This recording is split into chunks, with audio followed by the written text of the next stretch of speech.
Okay, well, you touched on this on $1 Million with the Game, the past beef with Busta Rhymes. And I remember around that time, you and I were doing interviews and you talked about the actual altercation and everything else like that. And I remember I was in the studio. I did an interview with Busta Rhymes around this time. And he told me the whole cause of the beef was he had heard you said something about, I guess, his family when you were still with Wendy, or you were in the background laughing or something like that. So when you guys ran into each other, there was multiple things going on, I think, between you two. Yeah, that was never true, though, because I wasn't even on Wendy the time he was talking about. Like, I remember him, I don't know if I saw the Vlad interview or something, but I wasn't with Wendy when all of that transpired. I remember that because I forgot exactly what it was, but I don't know if Wendy had interviewed somebody or something.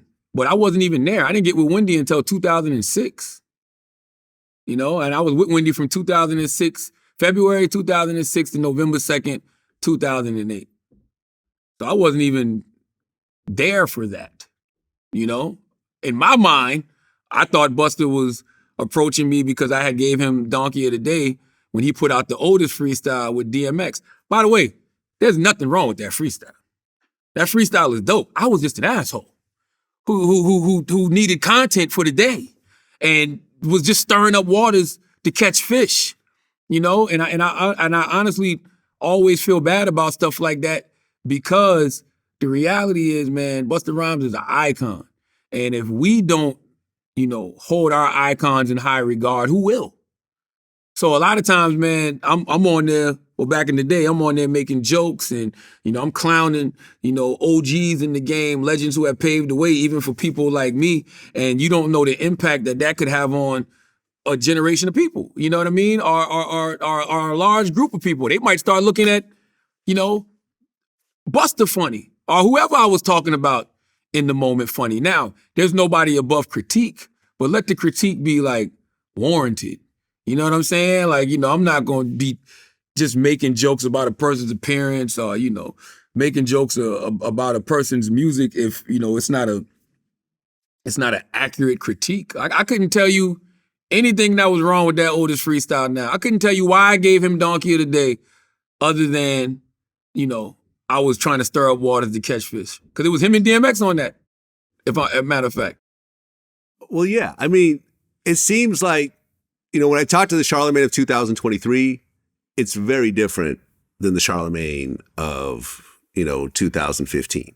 Yeah, because I realized that if you don't want your peace disturbed, don't disturb the peace of others. And also, too, man, you talk about the Charlamagne from 2015, we can go back prior to that. Me and you've been doing interviews since what? 2008, I think. 08. Yeah. So 08. Yeah, 15 years we've been going strong. So 08, I don't know shit, but I think I know everything. Meaning that you can get on World Star, and at the time the internet was really just starting to bubble. You can get online and you can see all these conspiracy theories about, your favorite artists, and you hear all of these things about artists. I don't know any of these people. So these people aren't even human to me. Like, they're not even human. They're just like characters that we read about and we see online.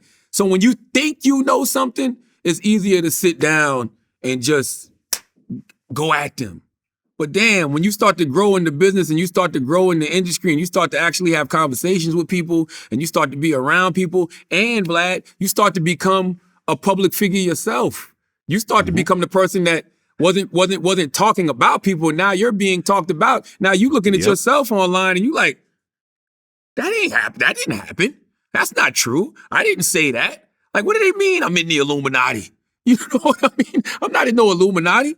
So it's just like when you start having things like that happen to yourself, and you start to see people and actually have conversations with people and meet people, you realize, oh man, this brother or this sister, they human just like I'm human. And they figured something out just like I figured something out. And, they made a way for themselves. When you look at it from that lens and you have that perspective, it's impossible, to be who I was in 2009.